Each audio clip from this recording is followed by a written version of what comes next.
Disney Fairies, Secret of the Wings. Adapted by Ellie Orion, illustrated by the Disney storybook artist.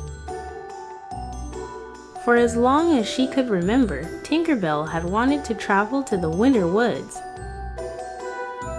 There's a whole other world over there. So when Tink's fairy friend Fawn needed help taking animals to the Winter Woods, she quickly volunteered.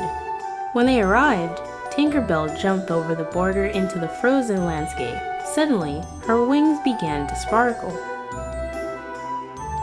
Oh!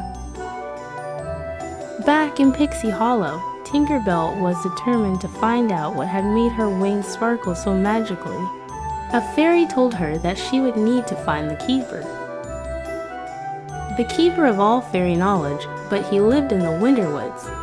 Tink snuck into a basket so a snowy owl could fly her there. I'm going to the Winter Woods. The wintry landscape glistened in the sunlight as a group of owls flew toward the Winter Woods. It was a beautiful sight. After a bumpy landing, Tinker Bell hurried to the Hall of Winter, where she found Dewey, the keeper. But before she followed to ask him about her wings, she spotted another fairy whose wings were sparkling brightly. Tinker Bell then realized her wings were sparkling again, too. Tink and the fairy, whose name was Periwinkle, soon learned that they had been born of the same laugh. That could mean only one thing. The girls looked at each other in awe. We're sisters. Even though it was against the rules, Dewey told Tink and Peri that they could spend a little time together before Tink had to go back home.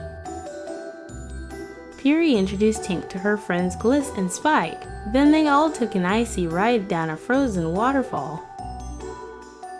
When night fell, Tinker Bell built a fire to keep warm. As the sisters talked, Tink had an idea. Maybe Peri would be able to visit her. I made it warmer over here. Maybe I could make it colder over there. Just then, the snow started to melt, causing an avalanche. A lynx helped Tink and Peri escape. Dewey was very worried. I'm sorry, girls, we have to take Tinker Bell home. Tink told Peri that she should meet her at the border the next day. When Tinker Bell arrived back in Pixie Hollow, she asked her friends for help. They all worked together to build an amazing contraption. Then they pulled it to the border where Peri and her friends were waiting. Tinker Bell grinned. Yup, this is your ticket to the warm side in Pixie Hollow. With the snowmaker to keep her nice and cold, Peri left the Winter Woods for the very first time. She could hardly believe all the wonders of Pixie Hollow's warmer seasons. There were beautiful plants and colorful butterflies everywhere. Tink's friends couldn't wait to meet her sister. Rosetta spotted her first. There she is. Tinker Bell looked at Peri proudly. Everyone, this is Periwinkle, my sister. But as soon as Periwinkle stepped outside of the snowmaker's range, the warm weather made her wings turn brown. She collapsed to the ground. I don't feel so. Tinker Bell gasped. Periwinkle. My wings. I can't feel them. I think they're too warm.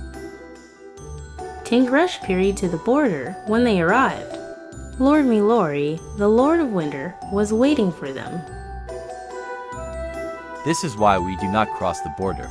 You two may never see each other again. Tinker Bell was angry. Your rule will not keep us apart. Just then, Queen Clarion, the Queen of Pixie Hollow, arrived. Tinker Bell, this is not Lord Mallory's rule. It's mine. Tink and Peri shared one last hug goodbye. Tinker Bell and Queen Clarion headed to the Queen's chambers. The Queen told Tink a story about two fairies who once fell in love. One fairy was from the warm seasons. while the other was Formwinder. But when they tried to be together, tragedy struck.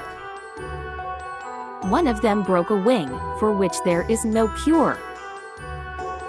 Just then, Tink noticed it was snowing. All of fairies gathered to see where the snow was coming from. They spotted the snowmaker lodged against a glacier, spouting snow.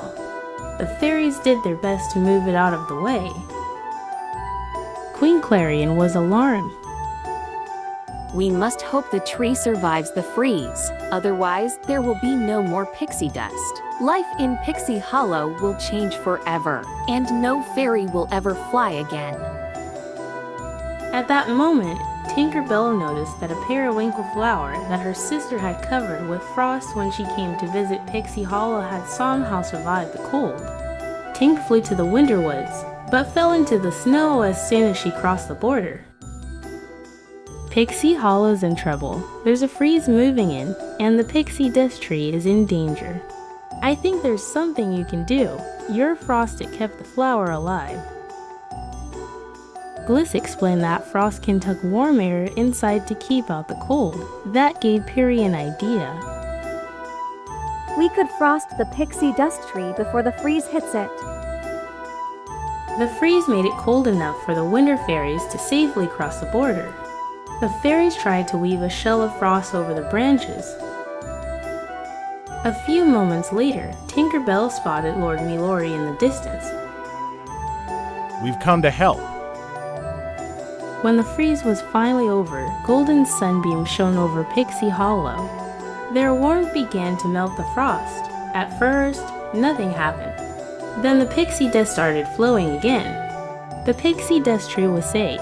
Tinkerbell was ecstatic. We did it! Suddenly, Tinkerbell felt a sharp pain. One of her wings had broken when she flew to the winter woods. Peri was distraught. The sisters realized that now it was really time to say goodbye. But first, Tink and Peri lifted their wings together. At that moment, their wings began to sparkle. Tink's wing was healed. With a protective coat of frost on their wings, the warm weather fairies could visit the winter fairies whenever they wanted. Now, Queen Clarion and Lord Milori, the two fairies from the legend who had fallen in love, could be together again. And so could the two fairies born of the same laugh, Tinkerbell and Periwinkle, sisters who would never have to be apart.